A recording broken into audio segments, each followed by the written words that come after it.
अस्सलाम वालेकुम। उम्मीद करती हूँ आप सब खैरियत से होंगे। आज की वीडियो में हम सीखेंगे बेल बॉटम ट्राउज़र की कटिंग और स्टिचिंग।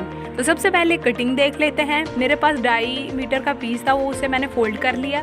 फ़ोल्ड करने के बाद ये इस तरह दिखेगा।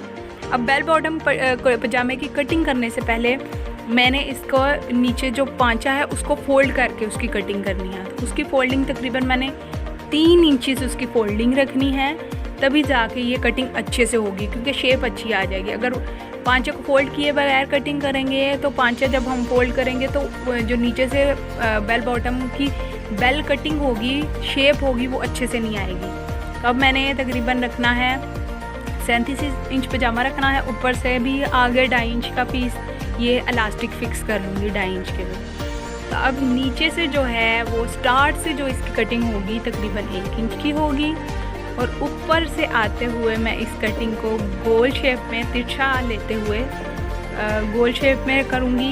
गोल शेप में निशान लगा लें आप। अब ये गोल शेप की जो कटिंग होगी नीचे से अगर 1 इंच है तो ऊपर से जो कटिंग होगी इसकी तकरीबन 2 इंचेस की कटिंग होगी। हाँ जी, ये 2 इंचेस की कटिंग, 2 इंच पे आप निशान लगा लें पहले।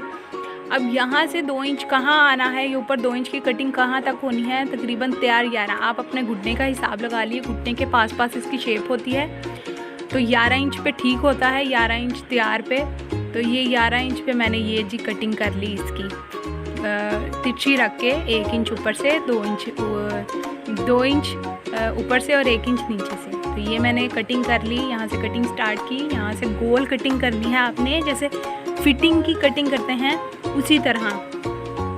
अब ऊपर से मैंने बिल्कुल आधा इंच कटिंग को ले आना है। ऊपर से ज़्यादा कटिंग करने की ज़रूरत नहीं है आपको, बस नीचे से आपने कटिंग का ध्यान रखना है कि कहाँ से आपने कटिंग को गोल शेप में लेके आना है। तो ये ऊपर से जो है वो मैंने किनारा था उसकी ज़रा खींच सी होती है, वो मैंने उतार लिया है।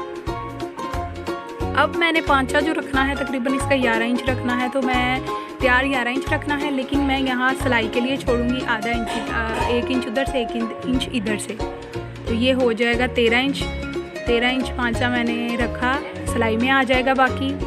तो 11 इंच पे ही एक मैं और निशान लगाऊंगी। 11 इंच में यहाँ मैंने कटिंग को नीचे दबा के कटिंग करनी है, जैसे मैंने गुलाई में और अंदर की तरफ कटिंग साइड की है, इसी तरह मैंने नाली की कटिंग भी उसी तरह ही करूँगी। 11 इंच पे दबा के कटिंग करूँगी मैं इसकी। तो आसन मैं रखूँगी, आसन मैंने तकरीबन 15 इंच रखना है, तो मैं इसका 2 इंच ज़्यादा रख लूँगी, ऊपर से भी आएगा।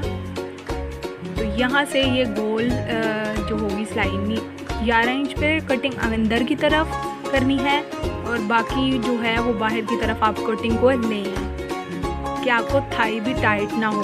तो ये कटिंग होगी नीचे से कंप्लीट, और नीचे से ये मैं लैदा कर लूँगी। अब बस आपने कटिंग का ध्यान रखना है। आपकी कटिंग अगर बेल बॉटम की अच्छी हो जाएगी, सीने में इतनी प्रॉब्लम नहीं आएगी आपको। तो आसन की मैं गोल कटिंग कर लूँगी। आसन की गोल कटिंग तकरीबन आपको पता है, सादे ट्राउज़र में मैंने बताया था 1.5 इंच की कटिंग करनी है।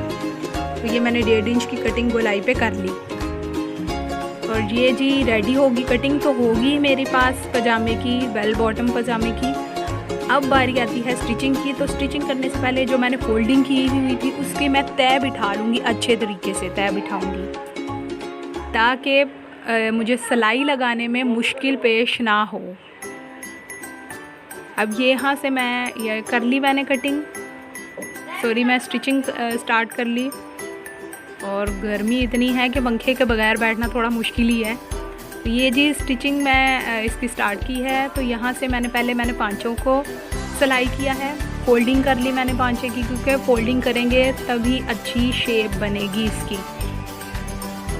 तो ये जी होगी फोल्डिंग, फोल्डिंग कंप्लीट होगी। अब मैं साइड की सिलाई पहले लगाऊंगी, इसी तरह जैसे गोल कटिंग की है गोल ही सिलाई लगाते हैं। 1 इंच की सिलाई यहाँ से बिल्कुल 1 इंच की, और बाकी आप उसी तरह गोल सिलाई लगानी है आपने। अब इसी तरह ये नाली की सिलाई भी लगेगी, गोल ही लगेगी 1 इंच पे, ये होगी ठीक। और बाकी मैं तकरीबन आधा इंच कपड़ा रखूँगी। अब मैंने गोल आसन जोड़ना है। गोल आसन यहाँ जो नाली की सिलाई है वो आपस में दोनों हिस्सों की जोड़ के, तो ये जी आसन को मैंने जोड़ दिया। दोनों पल्लों को पहले मैंने रेडी कर लिया। अब मैंने फिर आसन को जोड़ लिया और आसन को जोड़ने के बाद मैं इसकी इलास्टिक फ़िक्स कर लूँगी। इलास्टिक फ़िक्स करना भी मैंने आपको सिखाया है, वो भी आप देख सकते हैं। इजीली आप इलास्टिक फ़िक्स करें। और इलास्टिक फ़िक्स करने के बाद मेरा बेल बॉटम जो है वो रेडी हो गया है। आप भी इसी तरह इसकी ज़रा कटिंग ध्यान से करेंगे तो आपका बेल बॉटम अच्छे से सिलाई होगा। वीडियो आज की हमारी यहीं पे ख़त्म होती है। अगर आपको हमारी वीडियो पसंद आई हो, लाइक करें, शेयर करें। लेकिन अगर आप मेरे चैनल पर नए हैं तो सब्सक्राइब करना मत भूलिएगा और बेल आइकॉन पर ज़रूर क्लिक कीजिएगा ताकि नई आने वाली वीडियोज़ भी आप तक पहुँच सके। तब तक के लिए अल्लाह हाफिज़।